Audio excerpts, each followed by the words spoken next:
Aniden kadının apış arasını açıp çocuk doğurmaya başlaması, insan derisinden yapılmış lambanın çocuğun üzerine doğru gelmesi ve en dehşet vericisi ise bölümün sonunda 3 çocuğun çığlıklar içerisine parçalanması. Dedim ki nasıl bir dizi ya bu arkadaşlar? Bakın arkadaşlar, ilk öncelikle bu evrene dair bende bir sıfır bilgi var. Hiç bu zamana kadar IT'miş, Pennywaste'miş ya da Stephen King romanıymış, yani bu tarz evrene dair çok fazla bilgi araştırıp okumadım. Bunun temel sebebi de arkadaşlar, bakın 28 yaşındayım, evet, dağda tek başına kamp yaparım, evet, ama korku filmleri gerçek olmadığını bilsem de bir tık beni korkutuyor arkadaşlar ve çok geliyor. O yüzden ben korkuya dair film, dizi, o bu izlemem. Ama sürekli olarak yorumlarda bunun hikayesini yapmam istenince ben de dedim ki ya şöyle bir evrene bakayım, yani nasıl bir şey, ve arkadaşlar dibim düştü. Şahsen şu şekilde izledim çünkü çok gerildim. Neyse biz konuyu fazla dağıttık, videoya giriş yapalım, ondan sonra bu evreni anlatmaya başlayalım. Daha fazla IT veyahut da Stephen King evreni için videoyu beğenmeyi, yorumlarda fikirlerini belirtmeyi ve kanalıma abone olmayı unutma. Ayrıca katıl üyesi olarak videolara erken erişim elde ederek hem kanala maddi destek verebilir hem de herkesten önce izleyebilirsin. Lafı fazla uzatmadan ben Masalcı Dede, kanalıma ve videoma hoş geldiniz.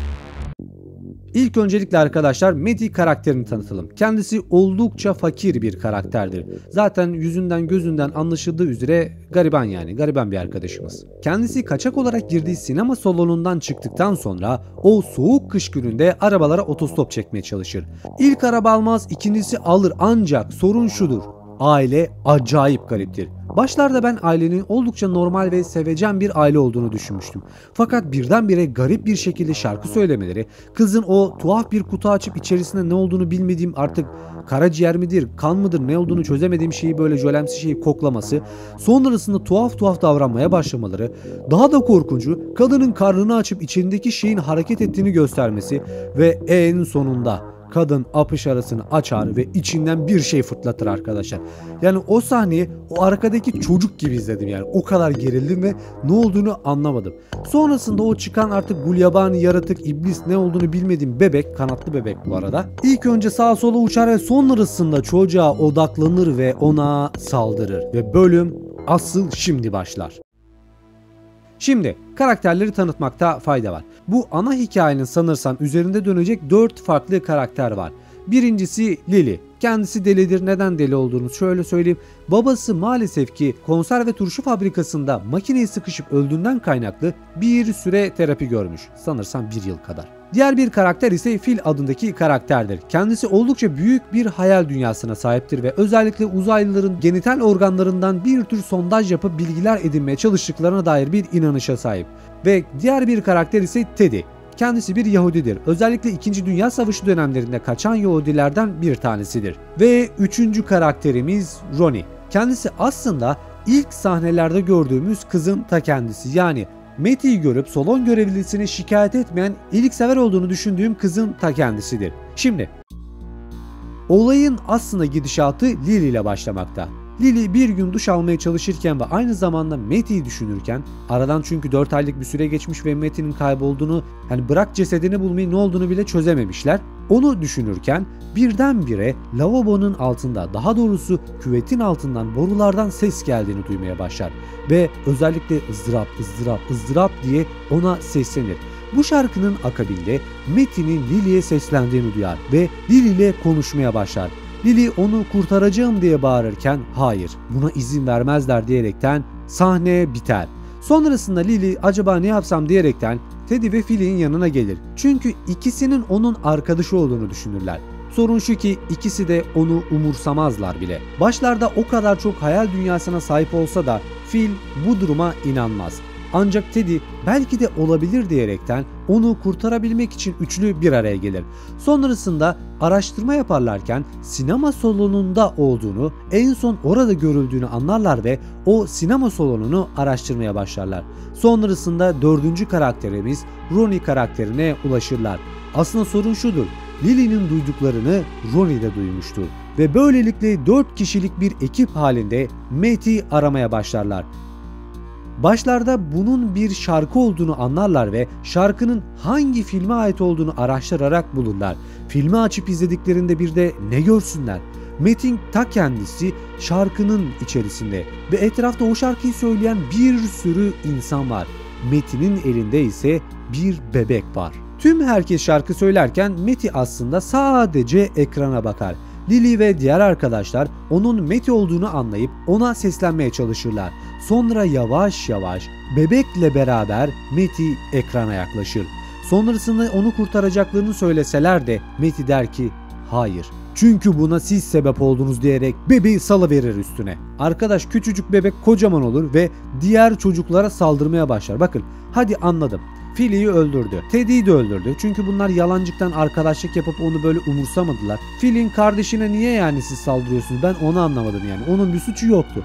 Neyse dehşet veren bir sahnenin sonunda bu 3 karakter paramparçık olur. YouTube bunu izin vermediği için arkadaşlar yani açıkçası koyamıyorum ama size şöyle söyleyeyim. Lily'nin elinde kızın eli kaldı arkadaşlar. Ya durum o kadar vahşi yani.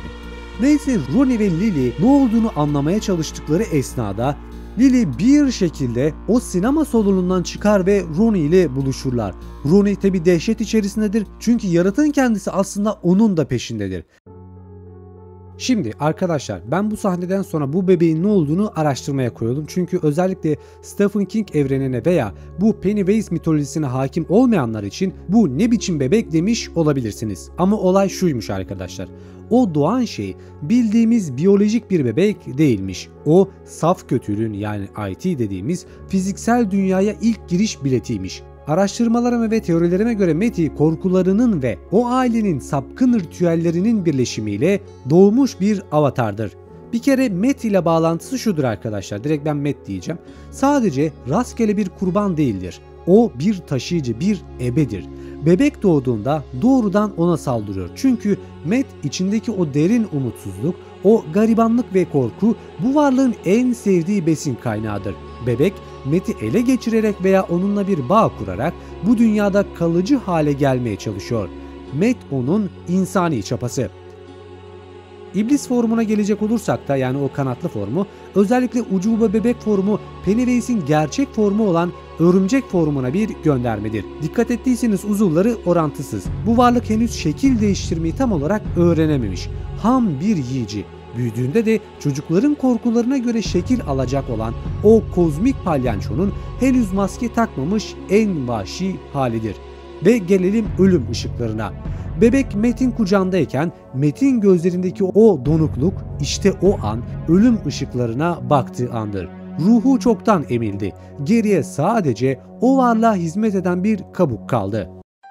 Tabi hikaye burada tam olarak bitmiyor. Bunun nedeni özellikle kendi kendime sordum neden Lily ve Ronnie'yi tam olarak bıraktı. Çünkü o yani IT hikayeyi anlatacak, korkuyu yayacak birilerini hep sağ bırakırmış.